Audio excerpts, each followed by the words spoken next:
Binigyang diin ng Civil Service Commission sa pagdiriwang ng ika-125 anibersaryo ng Philippine Civil Service ang kahalagahan ng mga kawani ng gobyerno dahil sa kanilang dedikasyon sa trabaho.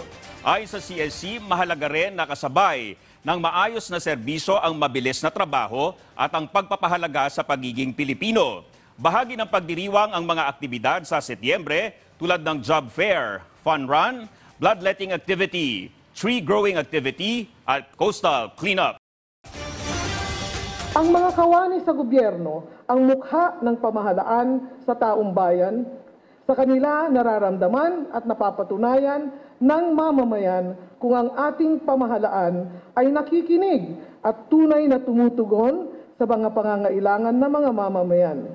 Sa kanilang serbisyo nakikita kung maayos, angkop, tama, makatarungan, maagap at magaling ang serbisyo ng pamahalaan sa mga mamamayan.